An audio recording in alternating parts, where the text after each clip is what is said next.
ધ્યાનપૂર્વક જ્યારે પ્રકરણને જોયું ત્યારે ખ્યાલ આવ્યો કે એની પહેલા બાપજીએ 51મા અધ્યાયની અંદર કચ્છ, દેવયાની, શર્મિષ્ઠા, યયાતિ, શુક્રાચાર્ય જે કથાનક મૂક્યું છે એ કેટલું બધું મહત્વપૂર્ણ છે. જો એનું મહત્વ ન હોત તો બાપજી પોતે પણ અવધૂત યદુ સંવાદને જેમ ભાગવતમાં સીધું પ્રવેશ કરાવ્યો છે એવો પ્રવેશ કરાવી દીધો હોત. પણ કોણ યદુ આવો પ્રશ્ન નિરંજનના મુખે કરાવીને બાપજીએ આખું યયાતિ કચ્છ દેવ્યાની ચરિત્ર ગાયું અને એ કચ્છ દેવ્યાની ચરિત્રના માધ્યમ પછી યદુ અવધૂત સંવાદમાં પ્રવેશ કર્યો. એટલે મને એમ લાગ્યું કે આપણે બાપજીથી ડાયા નથી અને આપણે બાપજીને ઓવરટેક કરવા જોઈએ નહીં.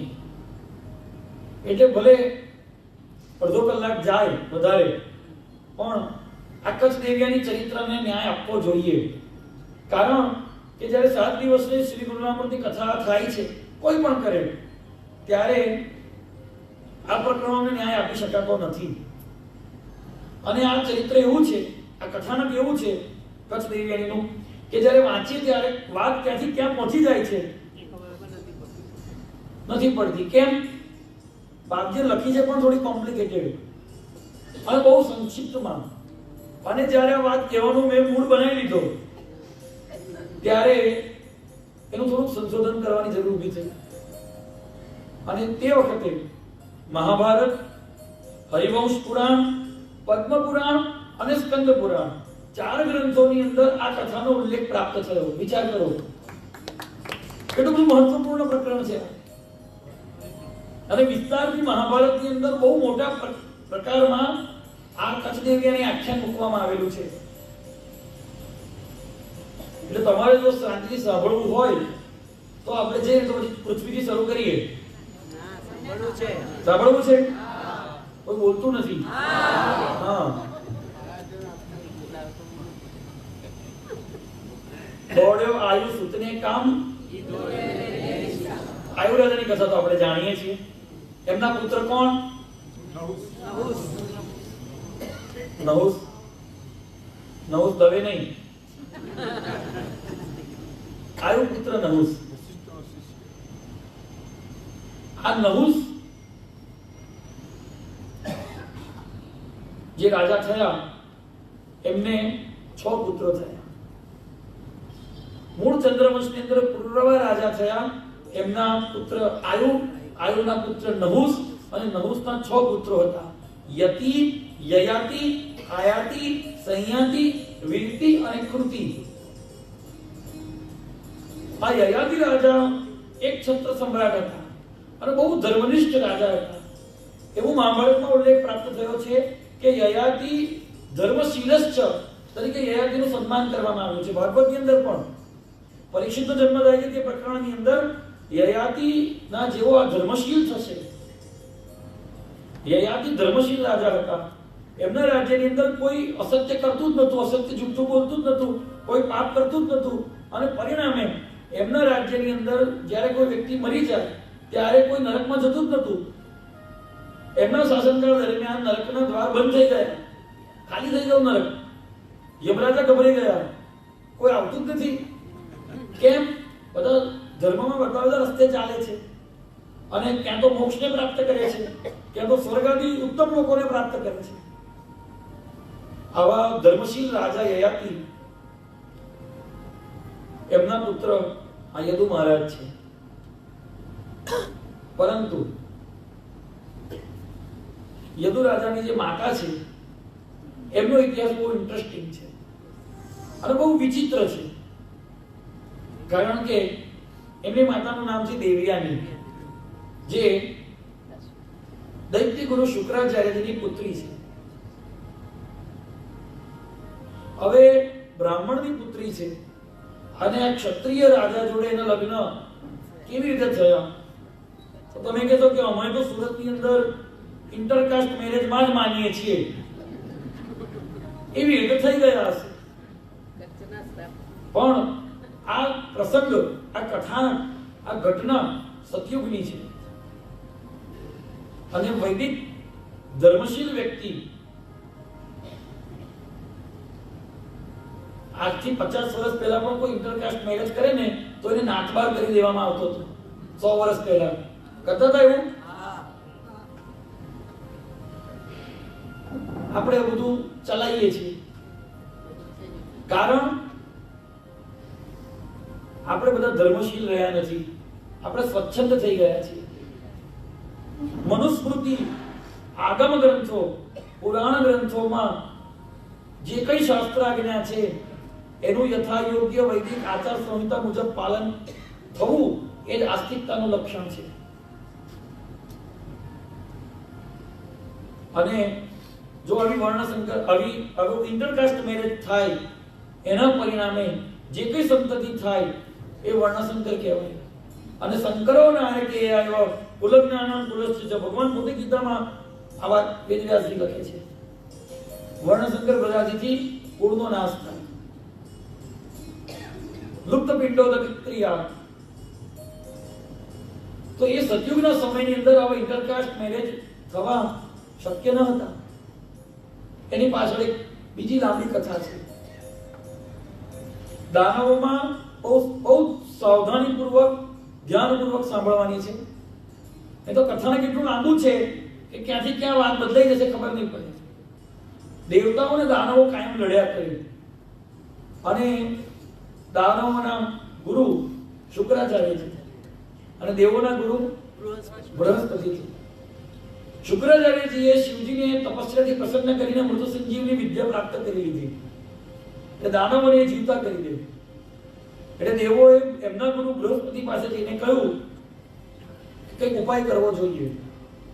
એટલે એમણે એમના દીકરા બૃહસ્પતિના દીકરાનું નામ હતું કચ્છ. આ કચ્છ પણ પરમ ધાર્મિક હતા. એમને કહ્યું કે તું શુક્રાચાર્યનો શિષ્ય થાય અને વિદ્યા શીખી લાવ. એટલે કચ્છ સમિત પાણી લઈને ગુરુજી શુક્રાચાર્યજી જોડે જાય છે અને એમને કહે છે કે મારો શિષ્ય તરીકે તમે સ્વીકાર કરો. તારું નામ શું છે? પોતાનો પરિચય આપે છે. હવે શાસ્ત્રમાં એવી આજ્ઞા છે કે વિદ્યાર્થી થઈને કોઈ વ્યક્તિ કોઈની પાસે જાય ગુરુ પાસે તો વિદ્યાર્થીનો અનાદર કરી શકાય. વિદ્યાર્થી અતિથિ કયો? અતિથિ વિદ્યાર્થી જો આપણા ઘરના આંગણેથી પાછો જાય તો એ પુણ્યની હાનિ થાય છે, અપરાધ લાગે છે. એ શુક્રાચાર્યજીએ કહ્યું કે સારું, તારે મારી પાસેથી વિદ્યાઓ પ્રાપ્ત કરવી હોય તો હું કહું એવું કરવું પડશે. તો કે હું કરીશ. તો કે જો તારા માટે અત્યારે બે આજ્ઞા છે. એક તો તારે મારી ગાયો ચારવાની અને મારી આ દીકરી છે દેવ્યાની એને ખુશ રાખવાની. એ જો ખુશ થઈ તો તને બધી વિદ્યા પ્રાપ્ત થશે. એટલે કચ્છ જેવી આજ્ઞા સેવા કરવા લાગ્યો. મહાભારતમાં એવું વર્ણન આવે છે દેવ્યાનીને પ્રસન્ન કરવા માટે કચ્છ નૃત્ય કરતો, ફૂલોનો શણગાર બનાવીને દેવ્યાનીને પહેરાવતો અને ગાયો ચરાવે. જાત જાતની વિદ્યાઓ શુક્રાચાર્યજી એને શીખવાડવા લાગ્યા. 100 વર્ષ ગયા, 200 વર્ષ ગયા. સતયુગની વાત છે. 300 વર્ષ ગયા. દેવતાઓને લાગ્યું કે આમ તો દૈત્યોને લાગ્યું કે આમ તો આની જોડે સંજીવની વિદ્યા આવી જશે. એટલે એક દિવસ દૈત્યો એને મારી નાખ્યો. કચ્છ આવ્યો નહીં એટલે દેવ્યાનીએ ચિંતા કરી, હજુ કેમ ના આવ્યો? શુક્રાચાર્ય ધ્યાનમાં જોયું તો કે બે તો મરી ગયો છે. તો કે ના પિતાજીને જીવતો કરો. સંજીવનીના પ્રભાવથી કચ્છને પાછો જીવતો કર્યો. બીજી વખત મારી નાખ્યો. છૂટા છૂટા હાડકા દૂર ફેંકી દીધા. હવે દેવ્યાનીને મનોમન કચ્છ જોડે પ્રેમ થઈ ગયો. આપણી છોકરીને કોઈ જોડે પ્રેમ થઈ જાય અને મા બાપને ખબર પડે નહીં તો શું દુર્દશા થાય છે એવું સમજાવવા માંગે છે બાકી. શુક્રાચાર્યજીએ ફરી જીવતો કર્યો. હજુ એલર્ટ રહીને એમણે સમજી જઈને કંઈક પગલું ભરવું જોઈતું હતું. ત્રીજી વખત શું થયું? કચ્છને રાક્ષસોએ મારી નાખ્યો, એને બાળી દીધો. એની ભસ્મ જે રાખ હતી એ શુક્રાચાર્યજીના મધ્યની અંદર એમને પીવડાવી દીધી. દેવીને કીધું કે પિતાજી આજે કચ્છ નથી આવ્યો હજુ. એમણે ધ્યાનમાં જોઈને કીધું કે બેટા કચ્છ તો મારા પેટમાં છે. તો કે ના, મને તો એની જોડે પ્રેમ છે, એના વગર તો હું જીવી શકું નહીં. કોઈ પણ હિસાબે તમે એને જીવતો દેવ્યાની મૂર્તિ જ થઈ ગઈ. હવે અમને છોકરી બહુ લાડકી, અને સ્વાભાવિક સંસારની અંદર માં કરતા બાપને દીકરી લાડકી હોય છે, અને લાડકોડ કરીને એ દીકરીને બગાડતા હોય છે. આવું ચરિત્રમાં આવું થોડુંક નિસ્સંપન્ન થાય છે. તો શુક્રાચાર્ય કીધું કે બેટા બોલ, હવે આ તો મારા પેટમાં છે, હું જીવું કે એ જીવે? તો કે એવું નહીં, મારું તો તમે બંને જોઈએ, મને સંજીવની મંત્ર આપો. શુક્રાચાર્ય કીધું કે વેદ મંત્ર સ્ત્રીઓને અપાય નહીં. આજે કેટલાય લોકો ગાયત્રી મંત્ર અને વેદ મંત્રો મોટે મોટે જપ કરવા લાગ્યા છે, પાઠ કરવા લાગ્યા, બધું શાસ્ત્ર વિરુદ્ધ છે. વેદ મંત્રનો જપ સ્ત્રીઓથી થાય. તો કે ના, હું તો જીત કરું છું, મને મંત્ર જોઈએ. એટલે દીકરીના મોહના કારણે શુક્રાચાર્યજી દિવસ થઈ ગયા, એને મંત્ર આપ્યો, એ પોતે મંત્ર બોલ્યા, એમનું પેટ ફાડીને મંત્રનું સામર્થ્ય કેવું કે રાગ થઈ ગયેલો કચ્છ ફરી પાછો જીવતો થયો, અને શુક્રાચાર્યજી ઢળી પડ્યા. એટલે દેવ્યાનીએ ફરી મંત્રનો પ્રયોગ કરીને શુક્રાચાર્યજીને જીવિત કર્યા. પણ એની સાથે બે કામ થયું. એક, શુક્રાચાર્ય જીવિત થયા અને મંત્રનું સામર્થ્ય ઓછું થઈ ગયું, લુપ્ત જેવું થઈ ગયું, અને કચ્છે મંત્ર જાણી લીધો, વિધિ વિધાન આખું જાણી લીધું. શુક્રાચાર્યજીને થયું કે આવું વારંવાર રિપીટ થયા કરે, એના કરતા ભાઈ કચ્છ તું હવે જતો રહે છે, બધું તે ભણી લીધું, તારું ભણવાનું પૂરું થઈ ગયું. એટલે જવા લાગ્યો દક્ષિણા આપીને. એટલે દેવ્યાની એને પકડ્યો કે તારું ભણવાનું પૂરું થઈ ગયું, અમારે ત્યાં આગળ ભણ્યા પછી નોકરી, અને નોકરી કર્યા પછી આવું હોય છે. એટલે તે ભણી લીધું, હવે તું લગ્ન કરવાનો, એટલે તું મારી જોડે લગ્ન કરી લે, કારણ કે હું તને બહુ વર્ષોથી પતિ તરીકે પ્રાપ્ત કરવાની ઈચ્છા રાખું છું.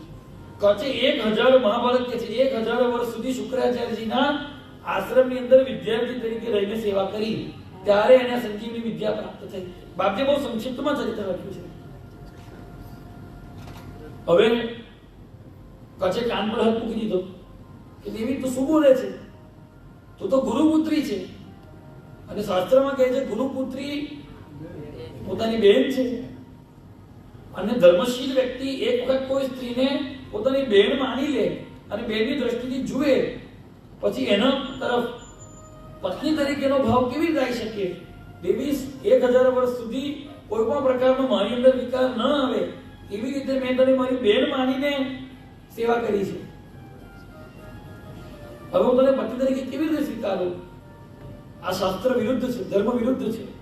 એટલે પેલી તો દેવ્યાની બહુ વિચિત્ર સ્વભાવની, એને કહ્યું કે ના, કહોડ ઋષિની પુત્રી ધૃષ્ણાએ પણ ગુરુપુત્ર જોડે લગ્ન કર્યા હતા, તું પણ મારી જોડે ગુરુપુત્ર છે, તું પણ મારી જોડે લગ્ન કરી લે.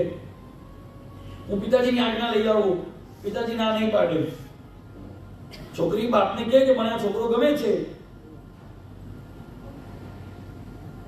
મા બાપ કે કઈ વાંધો નહીં, હવે માણસ એક છે,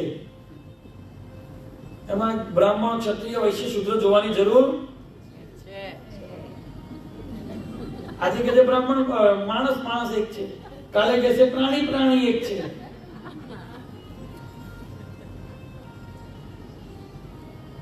બધેની દ્વંદ્વ તું રમતો આ અવસ્થા છે. પણ જ્યારે વ્યવહારમાં આપણે ઉતરીએ ત્યારે વેદની આચાર સંહિતાને આપણે વળગી રહેવાની જરૂર છે, નહીં તો સમાજ નષ્ટભ્રષ્ટ થઈ જશે. કોઈ બ્રાહ્મણ સ્ત્રીના લગ્ન ઇતર જાતિમાં થાય અને એનાથી જે સંતાન ઉત્પન્ન થાય, એ વર્ણશંકર પોતાના મોસાળ પક્ષમાં કે પોતાના પિતૃ પક્ષમાં કોઈનું પિંડદાન કરી શકવાનો અધિકાર ધરાવતી નથી. ખૂબ અનર્થ છે. દેવ્યાની કહે કઈ પણ મારા પિતાજીને હું કહીશ, તું બ્રાહ્મણ છે, હું બ્રાહ્મણ છું. પિતાજી ના નહીં પાડે. કચ્છ કે પિતાજી ભલે ના નહીં પાડે, પણ મને મંજૂર નથી. આ દેવ્યાનીને વન સાઇડ લવ જેવું હતું. હવે સમજણ પડી? હા, હવે બધાને ખબર પડી. વન સાઇડ લવ જેવું હતું. અને કચ્છ ધર્મશીલ વ્યક્તિ હતો, મને નથી તારી જોડે પ્રેમ, મેં તો તને બેન માનું છું. દેવ્યાની કહે છે કે જો હજુ કહું છું માની જા, મેં તો પછી હું ગુસ્સે થઈશ તો તને શ્રાપ આપી દઈશ. એ સમયમાં આ શ્રાપ એવી વસ્તુ હતી, ભલભલા બી. એટલે કચ્છે કીધું કે તું શ્રાપ આપે કે જે કરે તે, પણ હું તારી જોડે લગ્ન તો નહીં જ કરું. દેવ્યાને શ્રાપ આપ્યો કે તને જે વિદ્યા પ્રાપ્ત થઈ છે એ તને કોઈ કામમાં આવશે નહીં. તો વિચાર કરો, 1000 વર્ષ સુધી વૈતરું કરીને જે વિદ્યા મેળવી એ જીરો થઈ ગઈ. એટલે કચ્છે પણ ક્રોધે ભરાઈને શ્રાપ આપ્યો, હું પણ તને શ્રાપ આપું છું, તારી જોડે કોઈ બ્રાહ્મણ પુરુષ લગ્ન કરશે નહીં. હવે અત્યારના સમયમાં આને શ્રાપ ગણાતો કઈ નહીં, તો બીજો. એટલે આ વાતની ગંભીરતા આપણને નથી.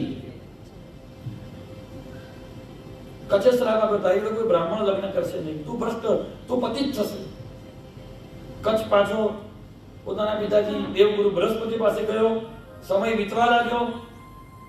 દેવ્યાની શુક્રાચાર્ય જોડે રહે છે. શુક્રાચાર્યજી જે દાનવ રાજની નિશ્રામાં રહે છે એનું નામ છે વૃષપર્વા. એમના રાજ્યાશ્રયની અંદર શુક્રાચાર્યજીનો આશ્રમ છે, તપોવન છે એમનું. અને વૃષપર્વાની દીકરી છે શર્મિષ્ઠા. એ શર્મિષ્ઠા આ દેવ્યાની ફ્રેન્ડ થઈ ગઈ, બેનપણી થઈ ગઈ. અને શર્મિષ્ઠાની 100 દાસીઓ છે. કેટલી? 100. કારણ કે રાજાની દીકરી છે, રાજકુમારી છે. આ બધી એક દિવસ રમતી રમતી સરોવર નદીના કિનારે પહોંચી. એ બધી પોતાના કપડા કાઢીને બહાર મૂક્યા અને બધી નિર્વસ્ત્ર થઈને જળમાં પ્રવેશ કરીને સ્નાન કરવા લાગી, રમત રમવા લાગી. અને તેવા વખતે શિવજી પાર્વતીજી જોડે નંદીશ્વર પર બેસીને જઈ રહ્યા હતા. આવું મહાભારત કહે છે. બાપજીએ પણ તેજસ્વી નર એવો ઉલ્લેખ કર્યો છે. આ બધી દેવયોનીની સ્ત્રીઓ છે, એ જોઈ શકતી હતી.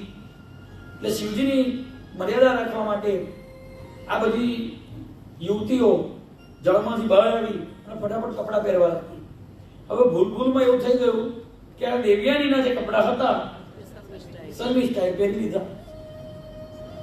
દેવ્યાની બહાર આવી, મારા કપડા શર્મિષ્ઠાએ પહેરી લીધા છે. તો કે મારા કપડા તે કેમ પહેરી લીધા? શર્મિષ્ઠા કે ભૂલમાં પહેરાઈ ગયા. અરે મારા કપડા પહેરાય, હું બ્રાહ્મણ હતો, ક્ષત્રિય. તો કે તું મારા કપડા પહેરી લે. અરે તારા કપડા હું પહેરતી હોઉં તો કે ઊભી, હું મારા પહેરેલા કપડા, જે તારા કપડા મેં પહેર્યા છે એ ઉતારીને તને હું આપી દઉં, તું પહેરી લે. કે હું તારું પહેરેલું થોડું પહેરું, હું કોણ? શુક્રાચાર્યજી રાજગુરુની પુત્રી, તારા કપડા ઉતરેલા હું પહેરું? બદમાશ. એટલે પેલી શર્મિષ્ઠા પણ રાજાની કુંવરી, એને પણ ગુસ્સો આવ્યો. બહુ બકબક ના કર, મારું ઉતરેલું, તારો બાપ મારા બાપના દરબારની અંદર સ્તુતિ ગાન કરે છે ત્યારે તો એને જે કઈ ભેટ સોગંદ આપે છે એમાં તારું પૂરું થાય છે. શર્મિષ્ઠા કહે છે કે નહીં, હું તો બ્રાહ્મણ કન્યા છું. પુત્રી કોરડાસ ઘાસને ખાય, એ ઘાસ પછી દેવતાઓના કામમાં આવતું નથી. તો પુત્રી છું, અમારા ઘરનું નથી કેતો, મહાભારતમાં લખ્યું છે, બાપજીએ લખ્યું છે, દુષ્ટ ડાકણી, આવા શબ્દોનો બાપજીએ પ્રયોગ કર્યો છે. અને ખોટું ના લગાડશો, પણ બે પુરુષો ઝઘડે ને અને જે ગાળો બોલે એના કરતા બે બહેનો ઝઘડે અને જે ગાળો બોલે એનું સ્તર પુરુષોની ગાળો કરતા બહેનોની ગાળોનું સ્તર કઈ વધારે ઊંચું અને ગહન હોય છે. આવું હું નથી કહેતો, ગ્રંથોમાં લખ્યું છે. અને સુરતમાં રહેનારાઓ તો હવે તો બધા બહુ નિખાલસથી કબૂલ કરે છે. બે બહેનો ઝઘડે અને જે સંવાદ થાય, મહાભારતમાં લખ્યું છે. બાપજી પણ દુષ્ટ ટાંકણી એવા શબ્દોનો પ્રયોગ કર્યો છે બાપજી. એટલે પાત હી બાત કલશ બળી આવી, ઝઘડો વધી ગયો અને ઝઘડામાં અંદર એકબીજાને મારામારી ચાલુ થઈ ગઈ. હવે આ બાજુ દેવ્યાની એકલી છે અને શર્મિષ્ઠા જોડે એની 100 દાસીઓ છે એટલે બધીએ બેને પકડીને ધક્કો મારી દીધો કૂવામાં, અને બધી જતી રહી. પાણીથી ભરેલો કૂવો હતો. કલાકો સુધી દેવ્યાની તરતી રહી. તરતા આવડતું હતું જીવ બચાવવા માટે. એવા વખતે આ ચંદ્રવંશમાં થઈ ગયેલા યયાતિ રાજા જળ શોધતા શોધતા ત્યાં આગળ મુરગિયા રમવા નીકળ્યા હતા. જળ શોધતા શોધતા ત્યાં આવી પહોંચ્યા અને તે વખતે એમણે જોયું કૂવામાં કે અરે આ કેસરની કાંતિને પણ લજ્જિત કરી દે એવી અપૂર્વ સુંદરી નગ્ન સ્થિતિની અંદર કૂવામાં કોણ છે? એટલે એમણે યુક્તિપૂર્વક એને બહાર કાઢી. એનો જમણો હાથ પકડીને દેવ્યાનીને બહાર કાઢી. એટલે બહાર આવીને રાજાએ પોતાનું અડધું વસ્ત્ર એને આપ્યું, એ પહેરી લીધું અને દેવ્યાનીએ કીધું કે હવે તું મારો પતિ. કેમ? તો કે તે મને જમણો હાથ પકડીને બહાર કાઢીને. રાજાએ કીધું એવું તો હતું હશે. આપત્તિકાળની અંદર આગ લાગી હોય તમે કોઈ સ્ત્રીને જમણો હાથ પકડીને બહાર કાઢો એટલે કે તમારી પત્ની થઈ ગઈ. આ તો આપત્તિકાળ છે. એટલે પેલી કહે છે કે ના, મને કચ્છનો શ્રાપ છે, તમે મારું લગ્ન શરીર જોયું એટલે તમે મારા પછી તમારે મારી જોડે લગ્ન કરવાના. તો કે તું કોણ છે પણ? તો કે હું શુક્રાચાર્યની પુત્રી છું. યયાતિ કે શક્ય જ નથી. બ્રાહ્મણ કન્યા જોડે ક્ષત્રિય રાજા કેવી રીતે લગ્ન કરી શકે? તો કે તમે મારા પિતાજી જોડે ચાલો. એટલે યયાતિ રાજા અને દેવ્યાની શુક્રાચાર્યજી જોડે આવ્યા. આખી જે ઘટના બની એ શુક્રાચાર્યજીને સંભળાવી અને દેવ્યાનીએ સીધું પૂછ્યું કે બધી વાત પછી તમે પહેલા મને એમ કહો કે તમે આ દાનવોના ગુરુ છો કે ભટ્ટ ચારણ છો? કે કેમ બેટા, હું તો ગુરુ છું. તો કે આ લોકો તમને ગુરુ નથી માનતા, આ લોકો તો તમને એમના દાસ માને છે.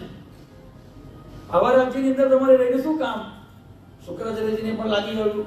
એમણે પોતાના દંડ કમંડલ ઉચકી લીધા. દાનવરાજને ટૂંકમાં કહું છું, વાત તો મહાભારતમાં બહુ લાંબી છે. દાનવરાજ વૃષભપર્વાને ખબર પડી, દોડતો આવ્યો, શુક્રાચાર્યના ચરણમાં પડી ગયો. ગુરુ મહારાજ, શું તકલીફ થઈ? તો કે તમારા રાજ્યની અંદર અમારા સંતાનોને તમારી સંતાનો જેમ તેમ બોલે. અરે મહારાજ, આ તો બાળકોની લડાઈ છે, આપણે મોટા હોય એમાં આવું ખોટું લગાડવાનું ના હોય. તો કે ના ના, આ લડાઈ નથી. તારી છોકરી મારી છોકરીને જાનથી મારી નાખવાનું ષડયંત્ર કર્યું અને છતાંય હું તારા રાજ્યમાં પડી રહું. મારા તારી જોડે શું અપેક્ષા છે? શુક્રાચાર્યજી કહે છે હું ગુરુ છું. તો વૃષભપર્વાએ પોતાનો મુગટ મૂકી દીધો કે ના, કારણ કે જાણતો હતો કે જો શુક્રાચાર્યજી જતા રહેશે તો દાનવોનો નાશ થઈ જશે. એટલે શુક્રાચાર્યજીએ કીધું કે મને નહીં, દેવ્યાનીને તું મનાવી લે તો હું રહું. એટલે વૃષભપર્વા દેવ્યાનીના પગમાં પડ્યા રાજા કે મારી દીકરીની ભૂલ હું સ્વીકારું છું અને તું કે પ્રાયશ્ચિત કરવા હું તૈયાર છું. આ વિચિત્ર. એટલે એને કીધું કે તારી છોકરી દેવ્યાની ભલે રાજકુમારી છે પણ મારા લગ્ન જ્યાં થાય ત્યાં એની 100 દાસી જોડે એ મારી દાસી થાય. શર્મિષ્ઠા એની 100 દાસી જોડે મારી દાસી થાય તો હું માનું. હવે બાપજીએ તો આખું ચરિત્ર કેવી રીતે લખ્યું છે ખબર છે? કોપ શુક્રનો ટાળવા, શુક્રાચાર્યનો કોપ ટાળવા માટે વૃષભપર્વાએ પોતાની દીકરી પણ દાસી તરીકે આપી દીધી. પણ કથા એટલી બધી લાંબી છે. એટલે વૃષભપર્વા પોતાના ઘરે ગયા. શર્મિષ્ઠાના પગમાં પડી ગયા કે બેટા, આખા રાક્ષસકુળ દૈત્યકુળની લાજ તારા હાથમાં છે. પહેલા તો શર્મિષ્ઠા માની નહીં, પણ પછી ગંભીરતા જોઈને એને કહ્યું કે પિતાજી તમે ચિંતા ના કરો, પુત્ર ને પુત્રી હોય છે જ એટલા માટે કે સંકટના સમયમાં માતા પિતાને કામમાં આવે. હું મારી 100 દાસીઓ સાથે આજીવન દેવ્યાનીની દાસી થઈને રહીશ. અને શુક્રાચાર્યની આજ્ઞાથી આ યયાતિ અને દેવ્યાનીના ધામધૂમથી લગ્ન થયા. અને સાથે આ શર્મિષ્ઠા પોતાની 100 દાસીઓ જોડે દાસી બનીને નગરમાં આવી. યયાતિ રાજાને દેવ્યાનીથી સૌ પ્રથમ જે પુત્ર પ્રાપ્ત થયો એનું નામ છે યદુ. યદુ રાજા એ યયાતિ મહારાજના સૌથી મોટા પાટવી પુત્ર છે, જ્યેષ્ઠ પુત્ર છે. અને બીજો પુત્ર જે થયો એનું નામ છે તુર્વસુ. સમય જતો ગયો. એક દિવસ રાજા બગીચામાં ફરવા ગયા.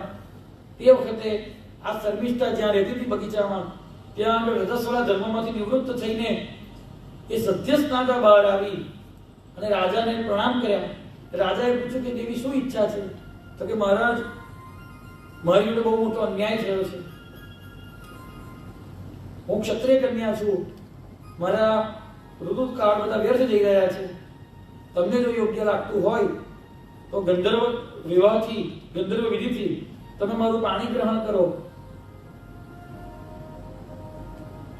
એ પણ વિચાર કર્યો કે આની વાત સર્વથા યોગ્ય છે.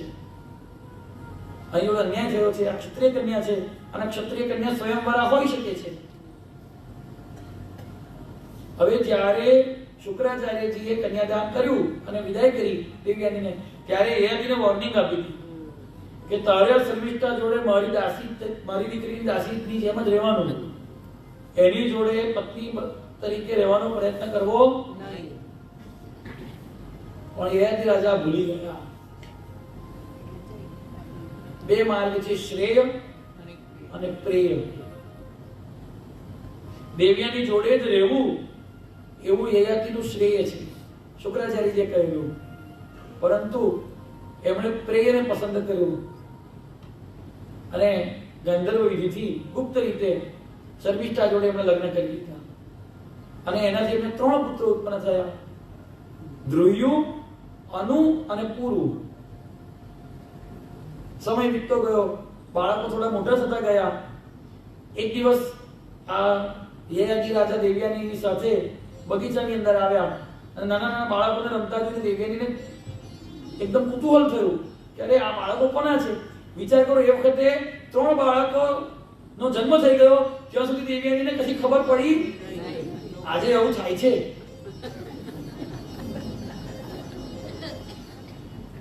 બુદ્ધિશાળીને સમજણ પડે શું કહેવા માંગુ છું. હવે એક દિવસ તો રાજા હતા પાછા, એટલે એક દિવસ આવી ઘટના બની કે રાજા દેવયાનીની જોડે બગીચામાં ફરવા આવ્યા. બાળકોને જોઈને દેવયાની જોડે કોના બાળક છે, તેજસ્વી મહારાજ જોડે એનો ચહેરો મળતો આવે છે. એટલે એને બાળકોને બોલાવીને ખોળામાં બેસાડીને પૂછ્યું કે બેટા તમારું શું નામ છે? પેલા કીધું કે મારું નામ ધ્રુયુ, અનુ અને આનું નામ પુરુ. કે તમારા પિતાજી કોણ છે? તો બાળકોએ યયાતિની સામે હાથ કર્યો, આ મારા પિતાજી છે. તમારી માતાજી કોણ છે? દૂર બેઠેલી શર્મિષ્ઠા સામે હાથ કરીને કીધું, આ મારી માતાજી છે. બસ પછી તો દેવયાનીનો પિત્તો. હું રાણી, આ મારી દાસી, મારા 2 પુત્ર, આના 3 પુત્ર. એટલે શર્મિષ્ઠાએ દોડીને આવીને પગમાં પડીને કીધું કે મારે રાણી થવું નથી, કે મારા દીકરાઓને રાજા થવું નથી, તું જ રાણી રહેશે. પણ જરાક મારો વિચાર તો કર તું. હું ચાલી મારા બાપને ઘેર. અને આજે તો મા બાપ પણ એવું કહેતા હોય છે ને કે આઈ જશે બેટા તું તારે. એ પણ અટકાવી નહીં.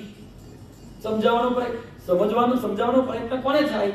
જે સમજવા માંગતા હોય એને. આ તો નક્કી જ કર્યું કે હવે કકડાટ જ કરવો છે. જતી રહી છણછણ કરતી શુક્રાચાર્યજી જોડે. યયાતિ પણ પાછળ ગયા. શુક્રાચાર્યજી ક્રોધે ભરાયા અને શ્રાપ આપ્યો કે તત્કાળ તું વૃદ્ધ થઈ જા, અતિવૃદ્ધ થઈ જા, ગરડો થઈ જા. યયાતિ રાજાના દાંત પડી ગયા, માથે સુરત જેવી નાનખટાઈ થઈ ગઈ, ઉભા પણ રહેવાય નહીં, કલ્ચરી પડી ગઈ, વૃદ્ધ થઈ ગયા. પછી અમે શુક્રાચાર્યજીને પ્રણામ કરીને કહ્યું કે શુક્રાચાર્યજી તમે એક વાતનો મને જવાબ આપો. આ શ્રાપ આપ્યો તમે, એનાથી તમારી છોકરીનું શું ભલું થયું? તમારું શું ભલું થયું? મારું શું ભલું થયું? અને પ્રજાનું શું ભલું થયું? શુક્રાચાર્યને પણ પસ્તાવો થયો. દેવયાનીએ પણ કીધું કે અરે પિતાજી, મારા પતિ વૃદ્ધ થઈ ગયા, તો હવે મને કેવી રીતે રાજ્યની અંદર રહેવું ગમશે? અને જેનો રાજા નબળો પડી જાય એનું રાજ્ય જતું રહે. શુક્રાચાર્યને પણ થયું કે ખોટું થઈ ગયું, બફાઈ ગયું. યયાતિ રાજાએ પણ કીધું કે હજુ રાજા તરીકે જે યજ્ઞો કર્મો કરવા જોઈએ હજુ મારાથી સંપન્ન થયા નથી. હજી મારી ભોગોમાંથી વાસના નષ્ટ થઈ નથી, માટે મારે યુવાન થવું છે. એ શુક્રાચાર્યએ કીધું કે ભાઈ એવું તો થઈ શકે નહીં. એક ઉપાય છે, તારા 5 દીકરાઓમાંથી કોઈ એક દીકરો તારું ઘડપણ લઈ લે અને એની યુવાની તને આપી દે, તો આવું શક્ય. બને. યયાતિ રાજા પાસે નગરમાં આવ્યા, 5 છોકરાઓને ઉભા રાખીને પૂછ્યું, એટલે યદુએ પહેલા ના પાડી. કેમ ના પાડી? યદુની વાત ધર્મસંકટ હતી. મારા પિતાજી મારી યુવાની લઈને મારી માતાનો ભોગ કરવા માંગે છે, આ યોગ્ય નથી. એટલે યદુએ ના પાડી. સૌથી નાનો પુરુ હતો એ તૈયાર થયો, એટલે એમણે પોતાનું ઘડપણ પુરુને આપ્યું અને યુવાની પ્રાપ્ત કરી. વિભિન્ન પ્રકારના યજ્ઞો કર્યા, વિભિન્ન પ્રકારના ભોગ ભોગવ્યા. એમ કરતા કરતા 99 વર્ષ પૂરા થયા. 100મું વર્ષ ચાલતું હતું અને એવા વખતે એક વખત આ યયાતિ રાજાને ભૂલમાં આવા અવધૂત પરિવારમાં ભજન થતું હોય, બધા ભક્તો ભેગા થઈને અવધૂત આનંદ ગાતા હોય અને એવા કોઈ ભજનની અંદર જે ચડ્યા હોય અને ભજનના શબ્દો એમના કાને પડ્યા હોય અને ત્યારે એમના હૃદયની અંદર વૈરાગ્ય પ્રગટ થઈ ગયો. 100 વર્ષે અવધૂતમાં કેટલાય ભજનો એવા છે કે જે ભજનો સાંભળીએ ને એની સાથે આપણને એકદમ તીવ્ર વૈરાગ્ય થઈ જાય. આવું જ કોઈક ભજન યયાતિ રાજાએ સાંભળી લીધું હશે અને એમને વૈરાગ્ય થઈ ગયો. એમણે દેવયાનીને કીધું કે જો આ ભજનની અંદર કેવું કે છે, બહુ અપ્રચલિત, બહુ ઓછું ગવાતું પરંતુ તીવ્ર વૈરાગ્ય કરતું અવધૂત આનંદનું ભજન. માન નંબર 112. આખર ખોટી રે, આખર ખોટી રે, માનવી ભજને જગતાર. આખર ખોટી રે, માનવી ભજને જગતાર. કરુણા આવે રે જમને મારે અતિશે માં. કરુણા આવે રે જમને મારે અતિશે માર. આખર ખોટી રે, માનવી ભજને જગ કરતાર. આખર ખોટી રે, માનવી ભજને જગ કરતાર. તનસુતનારા રે, વંદના રહે સૌજનું ન્યાય. તનસુતનારા રે, વંદના રહે સૌજનું ન્યાય. જાવો નિકલ રે જીવડા, દેવી કોન થાય. આખર ખોટી રે, માનવી ભજને જગ કરતાર. ખડપણ સાચો રે સંતનું, જેથી સુધરે કાજ. ખડપણ સાચો રે સંતનું, જેથી સુધરે કાજ. માન સ્વરૂપનો થાય જો, જીવતા કરીને રાજ. આખર ખોટી રે, માનવી ભજને જગ કરતાર. તો ધ્યાનથી આ ભજનને જુઓ, તીવ્ર વૈરાગ્ય કરે એવું આ ભજન છે. અને આવું જ ભજન યયાતિએ સાંભળ્યું હોય એટલે 100 વર્ષે એની અંદર વૈરાગ્યનો ઉદય થયો. અને દેવયાનીને કહે છે કે ચાલ તું ભજનમાં, તો તને ઘર છોડવાની ઈચ્છા થશે. એટલે કહેવા પાછળ તાત્પર્ય એવો છે કે એકલા ભજન કરાય. ગ્રસ્ત વ્યક્તિએ બેન હોય તો ભાઈ જોડે ને ભાઈ હોય તો ભજન કરવું જોઈએ. ત્યારે વૈરાગ્ય થાય.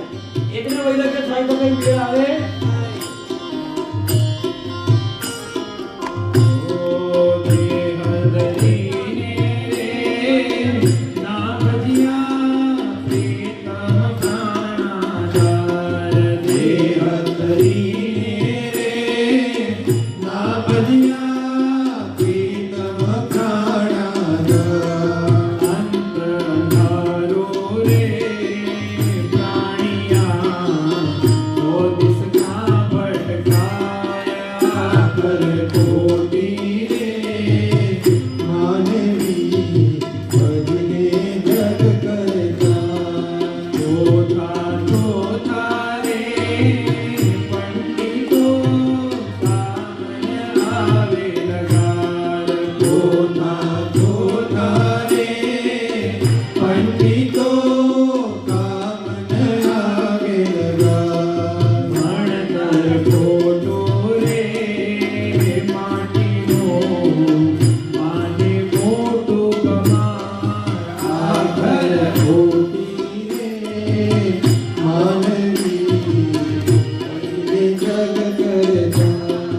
કયા ગર્ભાવતી તે ખબર છે?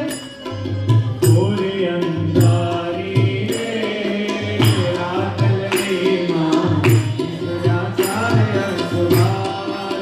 ઓરે અંધારી રે રાતલે માં ઈશ્વરા ચારે અસવાર. કરતો રે કામ મે નો મૂળ વિચાર. કરતો રે કામ મે મૂળ વિચાર. સતાવી કરે સામણ્યો સાથે નાવે પાર. આખર ખોટી રે માનવી કરીને જગ કરતા. લક્ષરહીને જે રહે સમજે સગળો સાર. લક્ષરહીને જે રહે સમજે સગળો સાર. સદગુરુ સાને રે જે કહે નામે રંગ અપાર. આખર ખોટી રે માનવી કરીને જગ કરતા. કરુણા નામે જગને મારે રતી છે માર. આખર ખોટી રે માનવી કરીને જગ કરતા. ભજીને જગ કરતા. ભજીને જગ કરતા. આપણા સત્સંગના મુખ્ય ટાઇટલનું નામ છે અવધૂતિ મિશન. મિશન શબ્દનો અર્થ છે જે નથી થતું તે કરવાની શરૂઆત કરવાની પ્રેરણા પ્રાપ્ત થાય માટે આ ભજન પસંદ કરવામાં આવ્યું છે. આ પદ્ધતિના આ રાગમાં કહી શકાય એવા 4 ભજનો છે બીજા. એની જોડે પહેરેલ અત્યારે જોશો ને, ઘરે જઈને જોજો. તો આ બધા ભજનો આપણે ગાતા થઈએ, ખાસ કરીને નવરાત્રીમાં વહેલી પરોળનો પણ આ જ રાગમાં છે. તો આવા ભજનો આપણે ગાતા થઈએ, આવા ગરબાઓ આપણે ગાતા થઈએ, અને એમ કરીને આપણી અંદર તો વૈરાગ્ય આવે, પણ એ સાંભળીને આવા કોઈ રાજા મહારાજા પણ સાંભળીને વૈરાગ્યવાન થાય. અને એવો જ વૈરાગ્ય યયાતિના ચિત્તમાં આવ્યો અને યયાતિ રાજાએ એમની પત્ની દેવયાનીને કહ્યું કે બહુ કરી લીધો સંસારમાં, હવે આપણે જંગલમાં જઈને તપ કરીએ અને મુક્તિને પ્રાપ્ત કરીએ. એટલે એમણે પોતાનો જે સૌથી નાનો દીકરો કયાગ્રહ હતો પુરુ, એને બોલાવીને કહ્યું કે બેટા હવે હું સંકલ્પપૂર્વક મારું ઘર પણ પાછું લઉં છું અને તને મારી યુવાની, તારી જે મૂળ યુવાની હતી તે તને પાછી આપું છું. અને જે છોકરો કયું કરે, સેવા કરે, એને જ પ્રોપર્ટી મળે, એ દ્રષ્ટિએ યયાતિ રાજાએ પુરુને મુખ્ય રાજા બનાવ્યો. પણ એ વખતે એમણે દેશ વિભાગ કર્યા, કારણ કે એક ચક્રવર્તી સમ્રાટ હતા, એક છત્ર રાજા હતા. એટલે આપ્યા ગરાસ અન્યને દેશ વિભાગી તેમાં જોઈ સર્વ એ જ્યેષ્ઠ ત્યાં થયો ખિન્ન યદુ એમ. રાજ્યના વિભાગ કર્યા અને બીજા ગરાસિયા રાજા બનાવ્યા. યદુને, તુર્વસુને, દ્રુહ્યુને અને અનુને, અને પુરુને મુખ્ય રાજા બનાવ્યો. અને આ બધા ખંડિયા રાજા બન્યા. હવે યદુને ચિત્તની અંદર એમ આવ્યા કરે કે હું જ્યેષ્ઠ રાણીનો જ્યેષ્ઠ પાટવી પુત્ર છું અને મને મુખ્ય રાજા ના બનાવ્યો, અને મારી માની દાસી શર્મિષ્ઠાનો પુત્ર પુરુ એ બધો સૌથી નાનો, અને એને મુખ્ય રાજા બનાવ્યો. આ મારી જોડે બહુ મોટો અન્યાય થઈ ગયો, અને આવો અન્યાય એના હૃદયમાં સહન થતો નથી. અને એના પરિણામે આ દુઃખના કારણે એની જોડે બધો જ વૈભવ છે, છતાં પણ એને બધો વૈભવ ફીકો લાગે છે. અપ્સરા સમનારીઓ નિત્ય ભોગવે એહ ગજાશ્વ ધન પુત્રો થકી પૂર્ણ વૈભવે તેહ. એક બે સ્ત્રી નથી, અપ્સરા જેવી અનેક સ્ત્રીઓ છે એની પત્ની. કોની? યદુની. હાથી, ઘોડા, વાહનો, અનેક પુત્રો છે. અને એનો બધો વૈભવ પૂર્ણ છે. તો એ સિંહાસન વિશે જોઈ પુરને તેમ, કરે દુઃખ અંતર વિશે કહે હંત અધિક તેમ. જ્યેષ્ઠ રાણીનો જ્યેષ્ઠ હું પુત્ર પાટવી તેમ, સહુ કેમ અન્યાય એ વ્યર્થ જીવવું એમ. આ યદુની વાત નથી, આપણા બધાની વાત છે. આપણી જોડે બધું જ છે, છતાં આપણને એમ લાગે છે કે મારી જોડે છે એના કરતા મારા પડોશી જોડે, મારી જોડે છે એના કરતા મારા પિતરી જોડે. આવું થાય છે ને, દરેકને થાય છે, થાય જ. ત્યાં સુધી કે બહેનોમાં તો હમણાં ચાલી વિશેષ પડશે થોડીક વારમાં, એટલે વાત ચાલશે કે હું તો 4 દિવસે 4 સાડી લઈને આવી છું. એમની કહે છે કે કઈ વાંધો નહીં, મારી જોડે તો પછી 50 વોર્ડરોબમાં પડી છે, 5 દાડે રોકાવાનું થાય તો હું લેતી આવીશ. તો કે ના, તમારી જોડે 50 છે, મારા વોર્ડરોબમાં તો 100 પડી છે, પણ કેટલી ઉચકીને લાવી છે. આવી વાતો થાય છે ને, જો થાય. કહેવા પાછળનો તાત્પર્ય એવો છે કે આપણી જોડે જે છે એમાં આપણને સંતોષ કેટલું પ્રમાણ કરી કબૂલ કરો તમે. તમારા બધા માટે હું તાળી પાડું. આ યદુની કથા નથી, આપણી કથા છે. આપણે યદુ જેવા જ છીએ, પણ યદુનું મન એમાંથી ધીરે ધીરે ધીરે ધીરે ઉઠવા લાગ્યું અને આપણું મન ઉઠતું. આ યદુ ઉપર ખરેખર રાજા બનાવ્યો નહીં, એ એના ઉપર પરમાત્માની અવકૃપા નથી, કૃપા છે. નિયમ એ ભગવાનનો જે પર કૃપા મહાન કરવી હોય નિજાંતરે, અજ વ્યાજમાં તેમ સપડાવે એને હરી ઉપાધિમાં આવા તેમ. મિથ્યા પ્રપંચમાં યથા રવેન એનું મન કંટાળી હરિને સ્મરે, થાય અયત્ન સ્મરણ. યદુને રાજા ન બનાવ્યો એટલે યદુ દુખી થયા અને દુઃખના પરિણામે એમની જે અર્ચન ભક્તિ હતી થોડી સુપ્ત હતી, તે જાગૃત થઈ ગઈ અને નિત્ય ભગવાનનું અર્ચન કરવા લાગ્યા. બાપજીએ યદુના માટે વિશેષણ આપ્યું છે અર્ચન ભક્ત પ્રવીર. 148 અધ્યાયમાં યદુ કેવા છે? અર્ચન ભક્ત છે, પ્રવીર.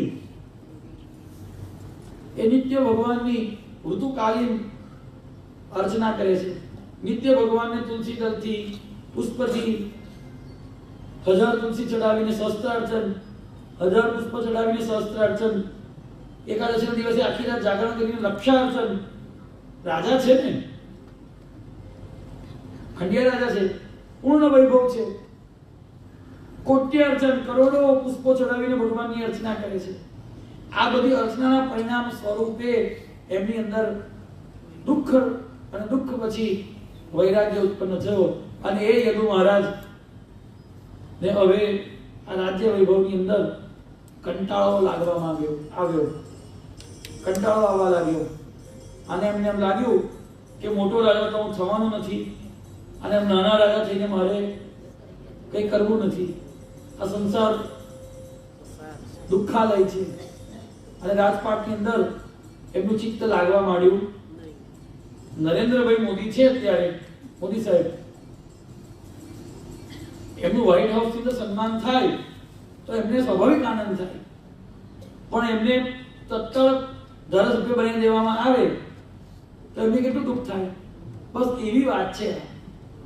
જે ચક્રવર્તી સમ્રાટ છે એને સામાન્ય ખંડિયો રાજા બનાવી દેવામાં આવ્યો, એટલે જે નિર્ણય ચક્રવર્તી સમ્રાટે કરવાના છે એ કરી શકતો નથી અને નાના નાના ગામના ઝઘડાઓ સુલઝાવવામાં એને હવે રસ રહ્યો નથી. એટલે આ કંટાળ્યો અને માટે બાપજી ભજનમાં ગાયું છે, ગુરુ આવો બલિહારી તમારી છે, ગુરુ આવો બલિહારી તમારી છે, ગુરુ આવો બલિહારી તમારી છે, ગુરુ આવો બલિહારી તમારી છે. કંટાળો યદુરાજ પાટ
થાકે ગાતા ગુણ શ્રુતિ પણ જા થાકે ગાતા ગુણ શ્રુતિ પણ જા થાકે કોણમતી જ્યાં મારી છે કોણમતી જ્યાં મારી છે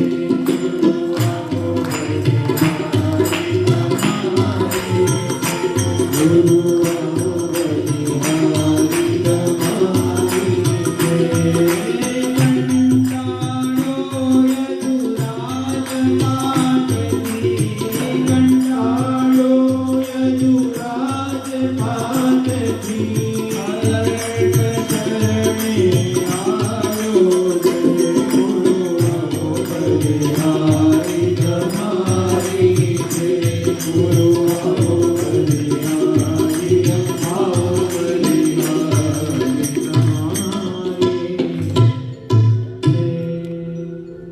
આપણને આપણા ઘરમાં કંટાળો આવે છે